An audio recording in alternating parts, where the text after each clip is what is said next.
ठीक है। इससे ये वाला डेटा, ये जो ये देखो इसमें सेट पॉइंट, फीड रेट, ये सब चीज़ें हो रही है, ठीक है। Totaliser 1, feed rate, fill rate कितना चल रहा है, ये कम होता रहेगा। और अगर ये इधर उधर वाली चीज pre select data display on the lower line, उल्टा है इसमें, ये ऊपर और नीचे का उल्टा है। ये अप, ये वाला जो है ऊपर कर रहा है और वो वाला नीचे कर रहा है, ठीक है। जो भी तुम्हारा प्लेयर प्री सिलेक्टेड, ये भी सिलेक्ट कर सकते हो तुम कौन सा डाटा दिखाना है, कौन सा नहीं दिखाना है, ठीक है।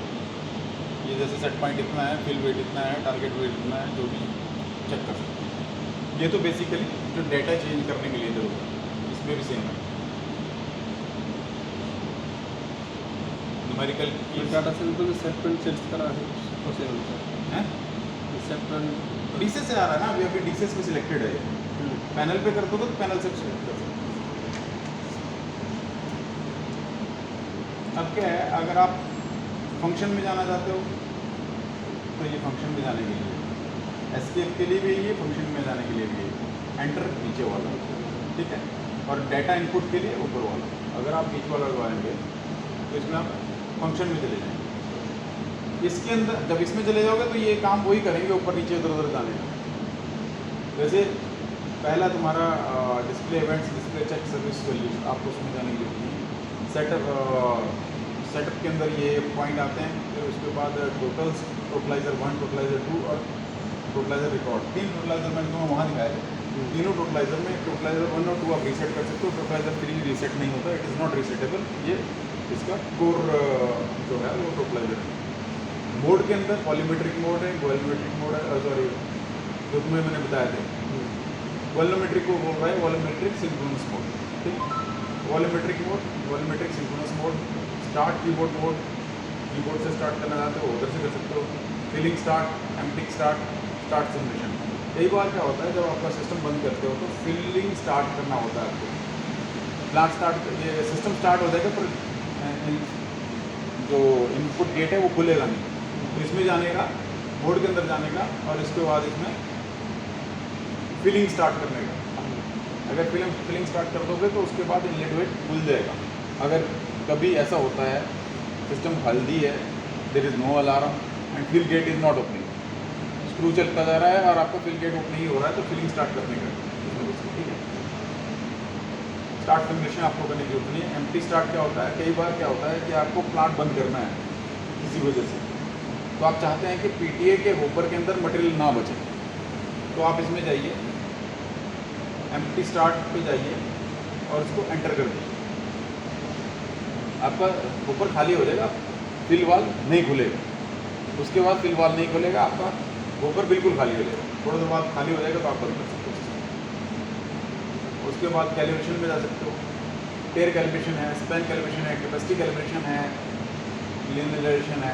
वो ये चीज़ें एक्चुअली क्या है, कैलिब्रेशन का पार्ट है। कैलिब्रेशन एक बार हो चुकी है, उसको बार सर्व करने की जरूरत नहीं है। कैलिब्रेशन दोबारा करनी भी आपने तो टेयर कैपेसिटी कर सकते हो, स्पैन कैलिब्रेशन कर सकते हो। कैपेसिटी अगर जैसे मैं जाता हूँ कैपेसिटी कैलिब्रेशन में जाता हूँ, कैपेसिटी कैलिब्रेशन तुम्हारी जो ओवरऑल कैपेसिटी है 600 किलो की उसकी कैलिब्रेशन के ऊपर जाएगा, तो इसमें हम नहीं जा रहे। कैलिब्रेशन टूल के अंदर आपका discharge operation, automation controller, controller speed adaptation, ये चीज़ें क्या करता है, जैसे फिल गेट खुलता है और खुलता है बंद होता है, उसके टाइम्स को जितने भी टाइम लग रहा है खुलने बंद होने में, या फिर उसको कितना वॉल्यूम आता है उसको अडॉप्ट करता है ये सिस्टम। मतलब बहुत ज़्यादा कोई डाटा नहीं होता, बट उसको उसके जितने भी डाटा होते हैं उसको रिकॉर्ड कर लेता है, ठीक है। पैरामीटराइजेशन में रीड पैरामीटर में जाओगे तो आपको सारे पैरामीटर दिख जाएंगे। मान लो मैं रीड पैरामीटर में चला गया, ये ब्लॉक 1 है जो मैंने तुम्हें शीट दी थी, दिखाओ कहाँ सही है। इधर ना हो जाए। रीड पैरामीटर ही बता सकता हूँ, राइट पैरामीटर अभी नहीं करो तो अच्छा है। वैसे राइट पैरामीटर में जा सकते हो अगर जरूरत पड़ती है, but with reference of somebody who is capable enough to let you know, तो उससे बढ़िया है कि आप इसको फ़ोन कर लो आप और उसके बारे में बता दो। अभी 1 है, मान लो मुझे ये चेक करना है, ये 30 kg चेक करना है, तो मुझे ब्लॉक 3 के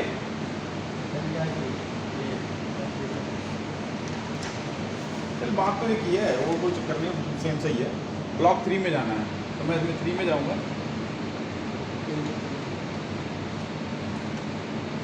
3 में जाऊँगा, एंटर करूँगा। 1 पे आपका 2 मिली वोल्ट है, 2 वोल्ट पर मिली वोल्ट है। 2 पे आपका 600 किलो है, 600 किलो है। 3 पे आपका 1 पड़ा हुआ होगा, 4 पे आपके पास 40 kg पड़ा हुआ होगा। कैलिब्रेशन वेट सब पॉसिबल है, पर अभी रीड ओनली फॉर्मेट में हो तो रीड ओनली में तो कुछ चेंज नहीं होगा। अगर आपने बाहर जाना है तो इसको दबा दो, आप बाहर चले जाए, इसको दबा दो। अंदर जाने के लिए भी है, बाहर जाने के लिए भी है। यही वाला बटन अंदर जाने के लिए, ये वाला बटन बाहर आने के लिए। अब पैरामीटर्स में थे हम, रीड पैरामीटर, एंटर पैरामीटर में जाओगे तो आपको पासवर्ड की जरूरत पड़ेगी, वो ऑफिस से ले सकते हो, ठीक है। उसके बाद में लोड फैक्ट्री डिफ़ॉल्ट कर सकते हो, फैक्ट्री डिफ़ॉल्ट में जाने की जरूरत नहीं है, सब डिस्टर्ब हो जाएगा। प्रिंटर सेटिंग, अब इसमें एक प्रिंटर भी ऐड कर सकते हो अगर आप करना चाहते हो, इनका ही प्रिंटर आता है, बैच में जाने की जरूरत नहीं है, ठीक है। ये बेसिकली फंक्शन है आपके। आप अगर नॉर्मल विंडो पे हो और आपको ऐसा लगता है कि मुझे पैरामीटर चेक करना है, ये बीच वाला बटन जो है, मैंने आपको ये जो शीट दी है इसमें साफ दिख रहा है। इसमें क्या बोलता है, ये फंक्शन में जाने के लिए भी यही बटन है और एस्केप होने के लिए भी यही बटन है। तो अगर मैं फंक्शन में जाना चाहता हूँ तो यही बटन दबाऊंगा, और इसे बाहर निकलना चाहूँगा तब भी यही बटन दबाऊंगा। इसका मतलब enter inside going and outside going नहीं है, इसका मतलब है डाटा। डाटा अगर चेंज करना चाहते हो तो जैसे आप किसी पैरामीटर में जाओगे और आप एक पर्टिकुलर वैल्यू को चेंज करना चाहते हो तो एंटर से चेंज नहीं होगी, इससे चेंज होगी। डाटा को क्लिक करोगे तो उसको 2 को 3, 3 को 2 कर सकते हो, ठीक है। इस तरह से ये फंक्शन है, इसमें सारा कुछ लिखा हो, मैनुअल के अंदर 100% चीज़ें लिखी हुई हैं। पढ़ना चाहते हो पढ़ सकते हो आराम से, सब चीज़ें देखो, समझो, सीखो, कोई दिक्कत नहीं। बट एक्सपेरिमेंट करने से पहले 2 बार सोच लो कि प्लांट बंद हो सकता है। तो जो भी है वो, या तो जब मैं यहाँ पे तुम लोगों को कहता था ये सिस्टम लग रहा है, इसके ऊपर जाओ, इसको देखो, इसको बैठो, क्यों नहीं आया? आई केम एट द लास्ट, जब उससे वो IPS सिस्टम नहीं चल पा रहा था क्योंकि उसकी VFD की सेटिंग गलत थी। तो वो इसमें कंट्रोलर में लगा बड़ा दिन से, तो जब VFD सेटिंग सेट हुई तो उसके बाद में इसके साथ साथ में कुछ VFD में भी सेटिंग्स होती हैं, बट वो इलेक्ट्रिकल को बोलता तो वो इलेक्ट्रिकल कर सकता है। इसके अंदर भी इसकी सेटिंग होती है सारी। जैसे आप मेन मेन्यू में चले जाएंगे तो इसमें आपको सारा जैसे उसमें उसके अंदर है वैसे सब कुछ है। क्या डाटा है, लिमिट वार्निंग है, डिजिटल इनपुट आउटपुट क्या है, एनालॉग इनपुट आउटपुट क्या है, कंट्रोलर क्या है, कम्युनिकेशन क्या है, स्मार्ट लॉजिक क्या है, स्पेशल फंक्शंस कौन कौन से ऑन है, टाइम फंक्शन क्या है, ड्राइव रीड आउट क्या है, पोजीशन फीडबैक इसमें जरूरत नहीं है, डाटा रीड आउट क्या है, ये सब चीज़ें आप चेक कर सकते हो और चेक करके चेंज भी कर सकते हो। इसका और इसका डाटा मैच होना चाहिए, तभी ये आपस में सही काम करेंगे, नहीं तो नहीं करेंगे।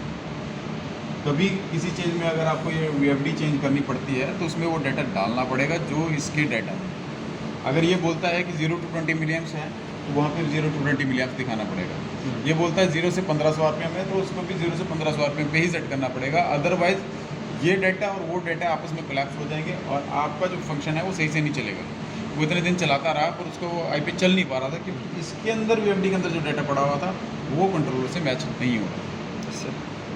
ठीक है, ठीक है सर।